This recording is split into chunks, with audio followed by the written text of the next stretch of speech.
So what is going on, everyone? My name is LittleMarMan and I want to welcome each and every one of you back for another zombies video. Today we are going to talk about the storyline and the timeline so far. Of course, I'm making this video pre-DLC 1, pre-January DLC, or rather February DLC, early February DLC. Of course, this is pre-Der Eisendrache, so obviously if Der Eisendrache is out and there's new Easter eggs, new story information, chances are I have another video. And if you are watching after, of course, Der Eisendrache's release, chances are there's an annotation on screen right now or a link in the description below for an updated version, so do keep an eye out for that. But of course, if you are watching pre-DLC 1, I'm going to break it down for you right now. So the first thing to probably get out of the way, and something to definitely note when sort of trying to understand the story for Black Ops 3, is first of all, dates don't matter. The date the map takes place doesn't really matter at all. Like, chronologically it wouldn't make sense at all. So basically the timeline, or rather sort of the storyline order, the map order, would be the order in which Richthofen has travelled. Obviously Richtofens Journey is what they are concentrating on for Black Ops 3, or well, the beginning of Black Ops 3. I don't know exactly because I'm talking sort of into the future here, but basically so far we have concentrated on Richtofens Journey, and Richtofens Journey started in Mob of the Dead. I'll explain why in just a second, but started in Mob of the Dead, then onto Origins, then to Shadows of Evil, then onto the Giant, and then of course to Der Eisendrache. So coming right on back to Mob of the Dead, obviously we have 4 prisoners. They had their own personal hell. This was like an alternate timeline, an alternate universe, an alternate world that is sort of created what appeared to be in each of their minds, but they did have knowledge of our Origins characters. Well, how does Mob of the Dead come first? Well, the Origins character model for Dr. Edward Richthofen, he does have 2 vials of blood. This is the same character model used in the Giant, and of course in the ending cutscene for Shadows of Evil, this character model of Richthofen has 2 vials of blood. 2 vials of blood, of course, were from our Mob of the Dead characters. So Richthofen had this in Origins, so Mob of the Dead must have taken place before Origins. So Mob of the Dead comes first, then we have Origins. Our Origins characters complete the Easter egg, help out Samantha, and they are teleported, or rather we assume they are teleported. Obviously we reunite Samantha and Maxis, obviously Maxis being in the maxis drone, flying up to reunite himself with Samantha, and then sort of we are given a cutscene. I'll come back to that in just a second,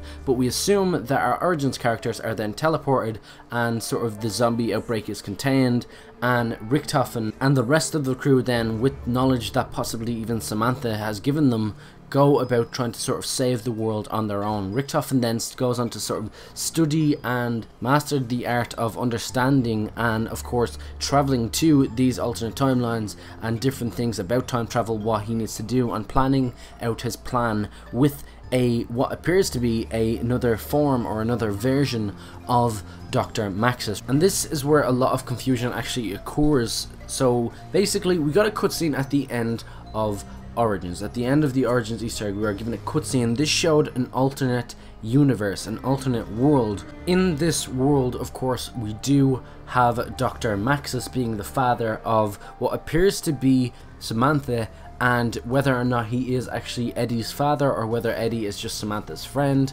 but nonetheless Maxis is there. We never actually get to see him in this cutscene, but we do hear him, and I highly doubt that this is the Maxis drone Maxis, because, well, Maxis never actually sort of communicated. We never actually heard his voice when he was in the Maxis drone. Obviously there was a lot of signals, a lot of radios, a lot of different things that in which Maxis actually sort of spoke to us, but he never actually spoke to us like directly, as in a voice audio clip or something coming from the actual Maxis drone. So basically we do have a lot of audio or a lot of voice, what appears to be him, in some form that isn't the Maxis drone. So obviously this is clearly an alternate universe. This isn't the Maxis drone being sort of Maxis in this universe. Just a lot of people are putting out really weird theories that make absolutely no sense, and I just thought I'd clear that up as well. Then moving on, we can assume that when Maxis is reunited with Samantha, when he flies up to the sky and is reunited with Samantha, opening the gateway to Agartha, and we step in the teleporter,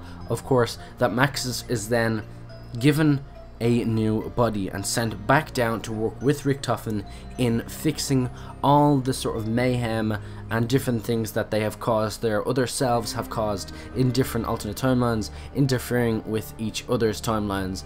And this is where the Black Ops 3 plan comes into play. They are in search of a timeline, if it is at all possible, which Richtofen highly doubts, but they are in search of a timeline where Maxis can be with his daughter and Richtofen can actually live. He cannot get consumed by the ether's dark energy, he cannot be more schizophrenic, he cannot be evil. Richtofen just wants to live his life and be surrounded by scientific inventions, whether or not being good or bad. But then again, that is only one of my many assumptions. Obviously, they keep talking about this plan is to secure a better future for the children, but securing a better future for Samantha would mean Maxis would have to sort of be a fatherly figure, and a very involved fatherly figure in her life, which he actually never got to do because he was working with Group 935. So that is where sort of the plan is heading.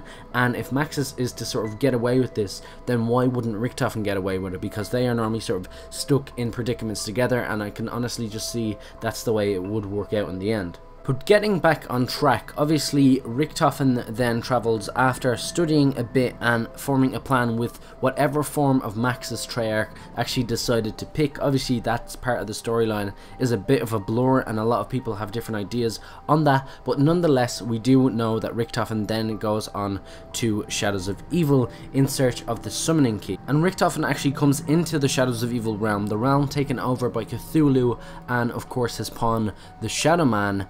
And after you complete the Easter egg on Shadows of Evil and the Shadow Man is sort of tucked away inside the summoning key, Richtofen comes in and swipes it and then leaves. And a lot of people believe, which I am on board with this, he then sort of heads straight to the teleporter and he comes in and shoots his older self right back onto the original timeline after traveling a bit, getting the summoning key, teleports himself into the giant and then has the mission to light the beacon for Maxis. And he does so by completing the Annihilator Easter egg. When we complete the Annihilator Easter egg, we get sort of a bit of a voice message from Maxis, and he says that he's going to destroy the site, not the universe, he destroys the site. Obviously this is so that anything that does make its way into this universe, this is of course including other versions of themselves that have actually managed to travel from alternate timelines into this current one, can't interfere with any of the inventions or anything from this alternate timeline and then bringing it back and affecting their timeline and of course other ones in the long run.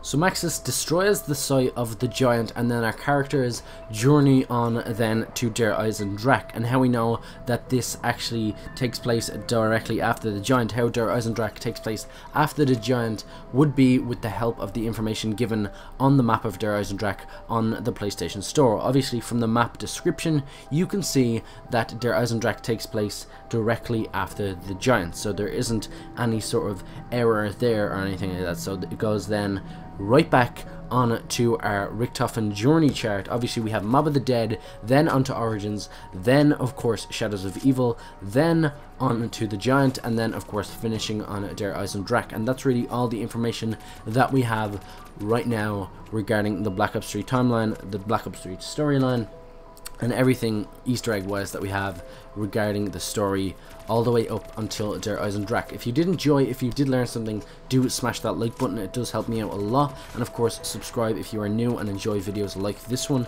And of course chances are you have a few things that you want to disagree with me on, so do leave them down in the comment section below. We will have a bit of a discussion, and of course as a reference for others, do submit some of your theories and possibly even some mistakes that I did actually make, and I will of course correct them down in the comment section below if I did, and if you do, help me highlight them. But that is pretty much it for this video. Once again, if you did learn something, smash that like button. If you are new, subscribe, and of course that is pretty much it. I hope you all have an amazing day. Once again, peace out, thanks for watching.